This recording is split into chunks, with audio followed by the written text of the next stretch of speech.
Hello guys, ඉතින් කොහමද ඔයාලට? ඔයාලා දැනටමත් දන්නවා මම අද වීඩියෝ එක අරගෙන ආවේ මොකක් ගැනද කියලා.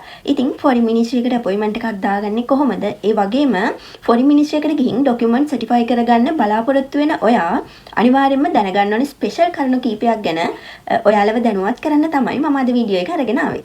ඉතින් guys මේ වීඩියෝ එක බලන ඔයා foreign ministry එක appointment එකක් දාගෙන foreign ministry එකට document certify කරගන්න යන කලින් අනිවාර්යයෙන්ම මේ වීඩියෝ එක අන්තිම වෙනකම් බලන්න. මම ස්පෙෂල් කරුණු ගොඩක් වීඩියෝ එකේ කියලා දෙනවා.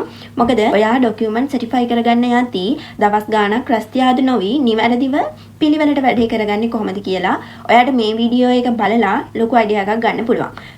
ස්පෙෂලිම ඔයා document certify කරගන්න යද්දී ස්පෙෂලි දැනගන්න ඕන කරුණු කීපයක් මම අද වීඩියෝ එකේ කියලා දෙනවා.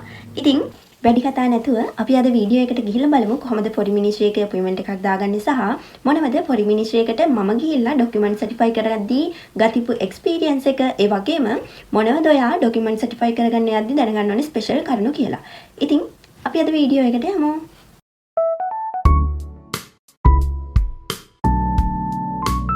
Okay guys, foreign ministry එකට appointment එකක් දාගන්න ඉදි ක්‍රම දෙකක් තියෙනවා. පළවෙනි ක්‍රමය තමයි ඔයාට පුළුවන් ඔයාගේ මොබිටෙල් SIM එක රුපියල් 200ක් රීචාර්ජ් කරගෙන 225 අංකයට කෝල් එකක් අරගෙන foreign ministry එක එහෙම නැත්නම් විදේශ කටයුතු අමාත්‍යාංශයට appointment එක දාගන්න එක contact කරගෙන ඒකේ numbers තියෙනවා. ඔයා එතකොට ඔයාට e-channeling service එක කරන්න ඕන foreign ministry එකට නිසා foreign ministry එක select කරගන්න අදාළ අංකය select කරලා ඊළඟට ඔයත් එක්ක contact වෙනවා service officer කෙනෙක්. එතකොට එයාට details කියන්න තමයි තියෙන්නේ. ඔයාට වෙන මේ document ටික certify කරගන්න ඕන. ඔයා වෙනුවෙන් වෙන කෙනෙක් නම් යන්නේ ඒක කියන්න. ඒ යන කෙනාගේ details දීලා ඔයාට reference number එකක් ඔයාගේ phone එකට message එකක් එනවා. එතකොට ඔයා මොබිටෙල් SIM එක recharge කරපු රුපියල් 200 එයාලගේ channeling service එක විදියට කපා ගන්නවා. ඒක තමයි පළවෙනි ක්‍රමය. එහෙම නැත්නම් මම අද ඔයාලට කියලා දෙනවා appointment එකක් online කොහොමද දාගන්නේ කියලා. එතකොට වෙන රටක ඉඳන් appointment එක දාගන්න කෙනෙක්ට ඇත්තටම call අරගෙන රට ඉඳගෙන call අරගෙන channeling service එක කරගන්නත් බෑ. ඒ වගේම රුපියල් 200ක් රීචාර්ජ් කරන්න අවශ්‍යතාවයකුත් නැහැ. රුපියල් 114ක් වගේ මුදලකින් ඔයාට මෙතන appointment එක දාගන්න පුළුවන්. ඉතින් මම මුලින්ම කියලා දෙන්නම් කොහොමද online appointment එක දාගන්නේ කියලා. Hey guys, මුලින්ම ඔයා මෙන්න මේ link එක Google එකේ search කරන්න ඕනි. මම link එක මේ වීඩියෝ එකේ description එකේ දාලා තියන්නම්. ඔයාට පුළුවන් එතනින් copy කරලා අරගෙන Google එකේ paste කරලා search කරගෙන website එකට යන්න. හරි. ඔයා ඒ link එකෙන් ආවම මෙන්න මේ website එකට එන්නේ විදේශ කටයුතු අමාත්‍යාංශය ශ්‍රී ලංකා කියලා. ඊළඟට ඔයා get an online appointment for attestation කියන තැන click කරාට පස්සේ ඔයා මෙන්න මේ interface එකට එනවා. ඊළඟට ඔයා යන්න බලාපොරොත්තු වෙන branch එක මෙතනින් select කරන්න ඕනි. ඔයාගේ document certify කරගන්න foreign ministry එකේ consular office එකට තමයි යන්න ඕන. එහෙම නැත්නම් consular අංශයට. ඒ නිසා තමයි මෙතන branches වල consular office කියලා rename කරලා තියෙන්නේ. ඒ වගේම branches 6ක් තියෙනවා. ඔයාට ළඟම පහසුම branch එක ඔයාට මෙතනින් select කරගන්න පුළුවන්. අනිත් දේ තමයි guys කොළඹ වල තිබ්බ foreign ministry එක කලින් තිබ්බ lake house එක කිට්ටුව දැන් තියෙන්නේ බත්තර මුල්ලේ. ගොඩක් අය දන්නවා ඇති. දැන් ඒක බත්තර මුල්ලට ගෙනල්ලා තියෙන්නේ. ඔයා කොළඹ consular office එකට යන්න බලාපොරොත්තු වෙනවා නම් ඔයාට බත්තර මුල්ලට තමයි යන්න වෙන්නේ.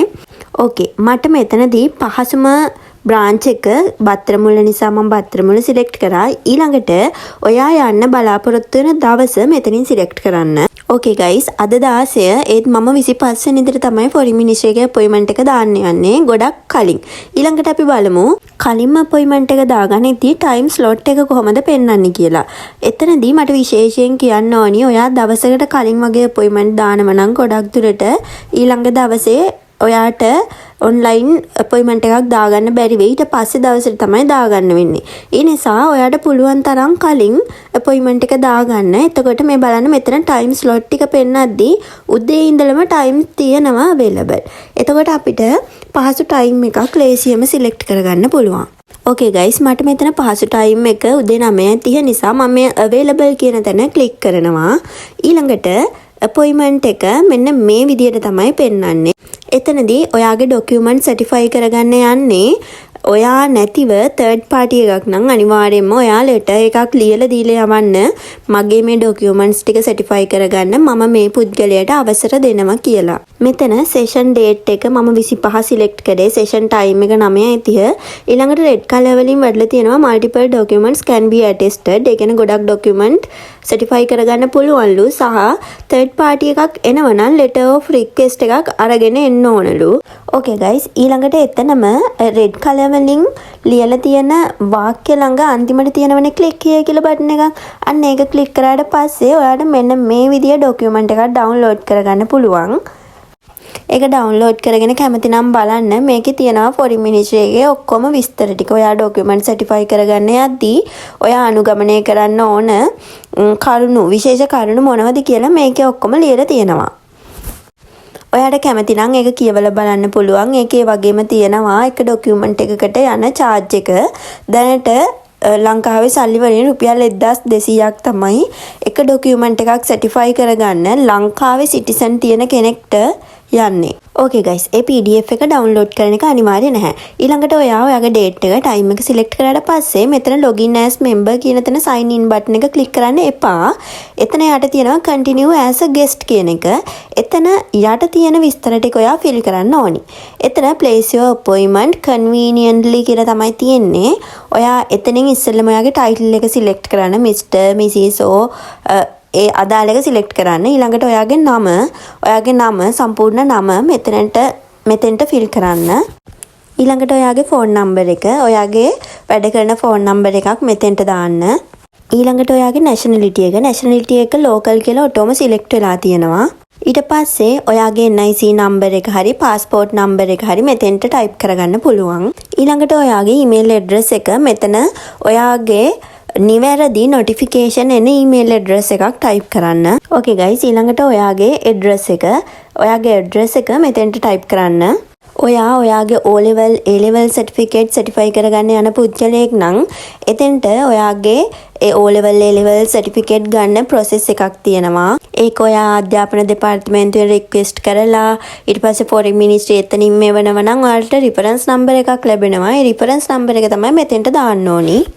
මම මගේ O level A level certificate certify කරන්නේ නැති නිසා මෙතෙන්ට reference number එකක් දාන්නේ නැහැ. ඊළඟට document carrier කියන තැනට ඔයා දාන්න ඕන ඔයාගේ document certify කරන්න යන කෙනාගේ විස්තර. ඔයාගේ document certify කරගන්න යන්නේ ඔයාම නම් එතන same as above කියන එක click කරන්න. මගේ document certify කරගන්න යන්නේ මම නෙවෙයි නිසා මම මෙතන පහලින් එයාලා ඉල්ලලා තියෙන අදාළ විස්තර ටික ෆිල් කරගෙන යනවා. එතකොට එයාගේ ડોකියුමන්ට්ස් අරගෙන යන පුද්ගලයා පාස්පෝර්ට් එක නම් අරගෙන යන්නේ පාස්පෝර්ට් එකේ තියෙන විදිහට එයාගේ නම ෆිල් කරගන්න. එහෙම නැත්නම් එයා NIC එක නම් අරගෙන යන්නේ NIC එකේ තියෙන විදිහට එයාගේ නම ෆිල් කරන්න. ඊළඟට මෙතන ඔයා යන පුද්ගලයාගේ NIC නම්බර් එක හෝ පාස්පෝර්ට් නම්බර් එක ෆිල් කරගන්න. හරි. ඊළඟට applicant details කියලා ඔයාගේ details ටික මෙතන පෙන්නනවා. ඊළඟට ඔයාට ඔයාගේ payment charge එක ඔයා කරන්න ඕන total fee එක පෙන්නනවා රුපියල් 114යි. එතන payment method එකෙන් ඔයාගේ visa card එකක්ද එහෙම නැත්නම් master card එකක්ද අදාළ card එක select කරලා පහලින් තියෙන I accepted terms and conditions කියන තැන click කරලා ඊළඟට proceed to payment කියන එක click කරන්න. ඊළඟට ඔයා එන්නේ මෙන්න මේ වගේ ඉන්ටර්ෆේස් එකකට. මෙතනිනුත් ඔයා වීසාද මාස්ටර්ද කියලා කාඩ් එක සිලෙක්ට් කරලා ඊළඟට ඔයාගේ කාඩ් නම්බර් එක දාන්න. ඊළඟට ඔයාගේ එක්ස්පයරේෂන් මන්ත් එක සහ එක්ස්පයරේෂන් ඉයර් එක ෆිල් කරලා CVN නම්බර් එක එතන පහලින් ටයිප් කරගන්න. ටයිප් කරලා pay කියන බටන් එක ක්ලික් කරගන්න. හරි. ඊළඟට ඔයා එන්නේ මෙන්න මේ වගේ ඉන්ටර්ෆේස් එකකට. ඔයා කලින් pay කියන බටන් එක ක්ලික් කරාට පස්සේ enter your code below කියලා එනවා. ඔයාගේ ෆෝන් එකට එන කෝඩ් එක ටයිප් කරලා confirm දුන්නට පස්සේ ඔයාගේ appointment එක confirm වෙනවා.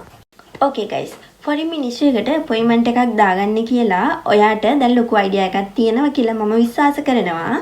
එතනත් ඔයාලට මොනවම හරි issue එකක් තියෙනවා නම් අනිවාර්යෙන්ම වීඩියෝ එකේ comment එකක් විදියට දාගෙන යන්න. ඊළඟට foreign ministry එකට document certify කරගන්න යන ඔයා මේ special කරුණු අනිවාර්යෙන්ම දැනගන්න ඕන. ඉතින් මම කලින් වීඩියෝ එකේදීත් කරා කොරියාවට එන්න. මේක මුලින්ම කියන්න ඕනි මේ වීඩියෝ එක F3 වීසා එක සම්බන්ධව විතරක් නෙවෙයි. එතකොට යුනිවර්සිටි එකකට ඩොකියුමන්ට් සර්ටිෆයි කරගන්න බලාපොරොත්තු වෙන කෙනෙක්ට ඒ වගේම වීසා එකක් රිනිව් කරන්න, වීසා එකකට ඇප්ලයි කරන්න, ඒ වගේම ලයිසන් එකක් අලුත් කරගන්න, ඒ හැමෝටම එක එක විදිහේ ඩොකියුමන්ට් සර්ටිෆයි කරගන්න වෙනවා. ඒ හැමෝටම ෆොරින් මිනිස්ට්‍රි එක හරහා ඩොකියුමන්ට් එකක් සර්ටිෆයි කරගන්නව නම් මේ ප්‍රොසෙස් එකට තමයි කරගන්න වෙන්නේ. මුලින්ම ඔයා ෆොරින් මම කියලා දීපු ක්‍රම දෙකෙන් එක විදියකට ෆොරින් මිනිස්ට්‍රි එකේ අපොයින්ට්මන්ට් එකක් දාගන්න ඕනි. කැමති බ්‍රාන්ච් එකකට දාගන්න පුළුවන්.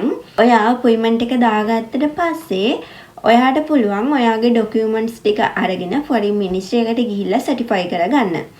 එතනදී බර්ත් සර්ටිෆිකේට් එකක්, ඩෙත් සර්ටිෆිකේට් එකක්, මැරේජ් සර්ටිෆිකේට් එකක් වගේ දෙයක් ඔයා හෝ ඔයා වෙනුවෙන් වෙන කෙනෙක් කියවලා අපොයින්ට්මන්ට් එක දාගත්තට පස්සේ ඔයාට රුපියල් 1200ක් ගෙවලා එක ඩොකියුමන්ට් එකකට රුපියල් 1200ක් ගෙවලා සර්ටිෆයි කරගන්න පුළුවන්. ඒක ඒ වෙලාවෙම ඩොකියුමන්ට් සර්ටිෆයි කරගන්න යන කෙනාට ඒක සර්ටිෆයි කරලා දෙනවා. ඒකෙන් කොපිස් ඕන තරමක් ඔයාට ගන්නත් පුළුවන්. ඊළඟට ඔයා ෆොරින් මිනිස්ට්‍රි එකට යන්නේ. ඔයාගේ ඩිග්‍රී සර්ටිෆිකේට් එකක්, ට්‍රාන්ස්ක්‍රිප්ට් එකක් සර්ටිෆයි කරගන්න නම් එතනදී ඔයාට වෙනවා ඔයාගේ ඔරිජිනල් ඩොකියුමන්ට් ටික ඔයා එතෙන්ට අනිවාර්යෙන් අරගෙන යන්න ඕනි. ඒ වගේම සර්ටිෆයි කරපු කොපි ටිකත් ෆොටෝකොපි කරලා ඔයා සර්ටිෆයි කරගත්ත කොපීස් ටිකත් එතෙන්ට අරගෙන ගිහිල්ලා බාර දුන්නට පස්සේ රුපියල් 1200ක් ගෙවන්න ඕනි. ගෙවලා එයාලා ඒක ඔයාගේ අදාළ යුනිවර්සිටි එකට යවලා යුනිවර්සිටි එකෙන් ඒක සර්ටිෆයි කරලා ආයම ෆොරින් මිනිස්ට්‍රි එකට ආවට පස්සේ තමයි ඔයාට සර්ටිෆයි කරලා මේල් එකකින් ඔයාගේ ඩිග්‍රී සර්ටිෆිකේට් එක සහ ට්‍රාන්ස්ක්‍රිප්ට් එක ඔයාට එවන්නේ. ඊළඟට ඔයාගේ මේල් එකට එන ඩිග්‍රී සර්ටිෆිකේට් එක හෝ ට්‍රාන්ස්ක්‍රිප්ට් එක ඔයාට print out එකක් අරගෙන අදාළ එම්බසි එකට ගිහින් සර්ටිෆයි කරගන්න පුළුවන්. Okay guys. ෆොරින් මිනිස්ට්‍රි එකෙන් NIC එක සර්ටිෆයි කරගන්න බලාපොරොත්තු වෙන ඔයාට ඔයාගේ NIC එක එහෙම නැත්නම් ඔයාගේ ID කාඩ් එක සර්ටිෆයි කරගන්න ඔයාම යනවා නම් ෆොරින් මිනිස්ට්‍රි එකට ඔයාම යනවා නම් එතන ඉෂුව එකක් වෙන්නේ නැහැ. එතකොට ඔයාට පුළුවන් ඔයාගේ ID එක සහ පුද්ගලයන් ලියාපදිංචි කිරීමේ දෙපාර්තමේන්තුවෙන් එහෙම නැත්නම් ID ඔෆිස් එකෙන් ට්‍රාන්ස්ලේට් කරපු NIC එක ෆොරින් මිනිස්ට්‍රි එකට අරගෙන ගිහින් සර්ටිෆයි කරගෙන අරගෙන එන්න. එහෙම නැත්නම් ඔයාගේ NIC එක සර්ටිෆයි කරගන්න ඔයා වෙනුවෙන් යන්න වෙන පුද්ගලයෙක් නම් ඔයාට යන්න වෙලාවක් නැත්නම් එහෙම නැත්නම් ඔයා වෙන රටක ඉන්න පුද්ගලයෙක් නම් එයාට වෙන පුද්ගලයෙක් යවන්න වෙනවනේ. එතකොට ඒ පුද්ගලයා ඔයාගේ NIC එක ට්‍රාන්ස්ලේට් කරපු NIC එක ෆොරින් මිනිස්ට්‍රි එකට අරගෙන ගියාට එයාට ඔයාගේ ෆොරින් මිනිස්ට්‍රි එක සර්ටිෆයි කරලා දෙන්නේ නැහැ. එතනදී ඔයාට වෙනවා ඔයාගේ ගමේ ග්‍රාම සේවක සර් හෝ මහත්මියක් ඉන්නවනේ එයාට කියලා ඒ NIC එක ඔයාගේ NIC එක සර්ටිෆයි කරගන්න යන පුද්ගලයාගේ විස්තර දාලා ග්‍රාම සේවක මහතා ඉදිරියේ මම මෙයාට බලය පවරනවා කියලා විස්තර දාලා ලෙටර් එකක් ලියලා සයින් කරලා ග්‍රාම සේවක සර් හෝ ඒ මහත්මියට කියලා සයින් එකක් දාලා සීල් කරලා ඒ ලෙටර් එකත් එක්ක අදාළ පුද්ගලයා NIC එක සර්ටිෆයි කරගන්න යවුවට පස්සේ ඔයාට පුළුවන් ඔයාගේ NIC එක ෆොරින් මිනිස්ට්‍රි එකේ සර්ටිෆයි කරව ගන්න. මම මේ විස්තර ඔයාලට කියන්නේ ඔයාලා මේ වීඩියෝ එක බලලා අයිඩියා එකක් අනිවාර්යෙන්ම අරගෙන යන්න. මොකද ඔයාට නැත්නම් දවස් ගාණක් රස්තියාදු වෙන්න වෙනවා ඩොකියුමන්ට් සර්ටිෆයි කරගනිද්දි. Okay guys. ඊළඟ ස්පෙෂල්ම කාරණාව තමයි ඔයා ඩොකියුමන්ට් සර්ටිෆයි කරගනිද්දි ඔයා යුනිවර්සිටි එකකට වගේ ඇප්ලයි කරන්න බලාපොරොත්තු වෙන පුද්ගලයෙක් නම් ඔයාට අදාළ ඩොකියුමන්ට්ස් වලින් කොපීස් කිහිපයක් ගන්න බලාපොරොත්තු වෙන කෙනෙක් නම් අපි එක්සැම්පල් එකක් විදියට හිතමු ඔයාගේ අදාළ ඩොකියුමන්ට්ස් වලින් කොපීස් 3ක් ගන්න බලාපොරොත්තු වෙන කෙනෙක්.